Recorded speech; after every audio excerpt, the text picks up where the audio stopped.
Halo adik-adik, kembali lagi bersama kakak Yupensius Langgeng. Kesempatan ini kita akan membahas materi ekonomi, tapi yang akan kita bahas tentang sistem ekonomi komando. Sistem ekonomi komando ini sendiri diterapkan di negara-negara, contohnya negara yang menerapkan adalah negara Korea Utara, dan yang mendekati juga negara Kuba. Nah, adapun yang menjadi ciri dari sistem ekonomi komando, yang pertama, sumber daya produksi dikuasai dan dimiliki oleh pemerintah seutuhnya, sehingga hak milik perorangan itu tidak ada. Jadi sumber daya yang ada di negara tersebut dikuasai oleh pemerintah. Jadi tidak ada yang namanya pengusaha ini, tetapi itu adalah milik pemerintah seutuhnya. Oke ya. Itu yang ciri pertama. Nah, ciri kedua, pekerjaan dan orang yang menempati pekerjaan tersebut ditentukan oleh pemerintah. Ya, jadi masyarakat tidak bebas memilih pekerjaannya. Nah, misalnya, saya tidak mau dong memilih pekerjaan yang ditentukan oleh pemerintah. Apakah saya bisa memilih pekerjaan lain? Nggak bisa, karena pekerjaan yang sudah diberikan pemerintah itu harus kita kerjakan. Nah, tetapi misalnya saya nggak mau dong. Nah, apakah ada konsekuensinya? Tentu saja ada konsekuensinya, ada hukumannya berdasarkan aturan yang ada di negara tersebut. Jadi mau tidak mau, suka tidak suka, kita harus melakukan pekerjaan tersebut. Itu ciri yang kedua. Ciri yang ketiga, kebijakan perekonomian diatur oleh pemerintah.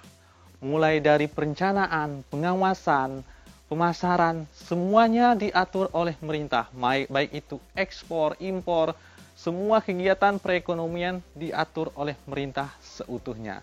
Jadi tidak ada peran swasta di dalamnya. Oke, itu ya yang menjadi cirinya. Tetapi di balik semuanya itu ada kelebihannya. Kelebihannya yang pertama, pemerintah lebih mudah mengendalikan inflasi, pengangguran, atau masalah ekonomi lainnya. Nah, inflasi kita tahu sendiri bahwa inflasi itu merupakan kenaikan tingkat harga yang terus-menerus dalam jangka waktu yang lama. Tingkat harga di sini ditetapkan oleh pemerintah itu sendiri. Jadi, pemerintah lebih mudah mengendalikan inflasi dan di negara tersebut inflasi itu sangat minim terjadi. Selanjutnya pengangguran ya.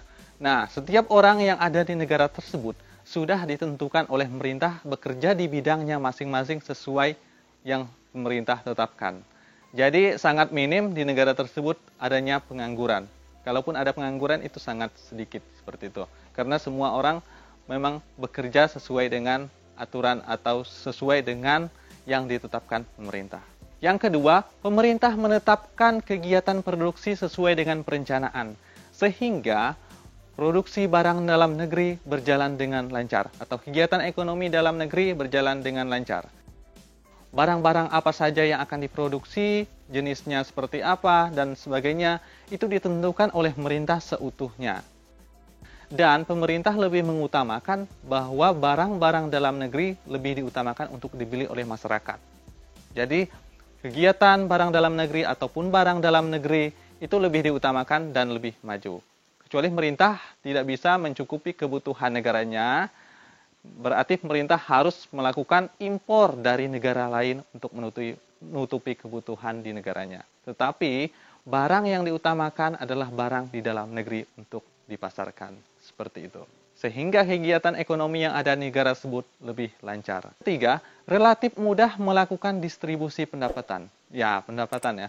Karena setiap orang yang bekerja, masyarakat yang bekerja, warga negara yang bekerja, sudah memang ditentukan oleh pemerintah. Baik itu pekerjaannya, jenisnya, dan itu semua ditentukan oleh pemerintah. Jadi distribusi pendapatan itu sangat terdistribusi dengan baik. Tidak ada yang lebih kaya, tidak ada yang lebih miskin.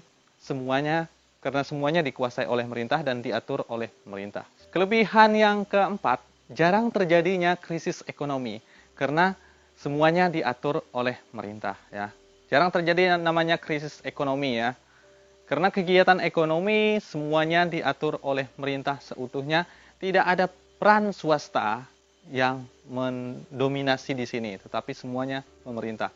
Jadi krisis ekonomi dapat diatasi oleh pemerintah seutuhnya. Di balik kelebihan-kelebihan tersebut, ada juga yang menjadi kelemahan dari sistem ekonomi komando. Kelemahan yang pertama di sini, mematikan inisiatif individu untuk maju. Karena semuanya dikuasai oleh negara, dikuasai oleh pemerintah. Ide-ide kreatif yang ada di individu sebenarnya melahirkan barang-barang yang kreatif, inovatif, dan semuanya itu dibatasi oleh pemerintah karena semuanya harus tunduk sama pemerintah dan semua sektor-sektor produksi dikuasai oleh pemerintah. Ya, ide-ide kreatif masyarakat itu sangat dibatasi ya. Karena masyarakat dipekerjakan oleh pemerintah untuk menempati pekerjaan yang sudah ditempatkan oleh pemerintah itu sendiri. Yang kedua, sering terjadinya monopoli yang merugikan masyarakat. Bukan lagi sering ya, tetapi selalu monopoli yang merugikan masyarakat. Nah, karena semua sektor produksi, semua sumber daya yang ada di negara tersebut itu adalah milik pemerintah.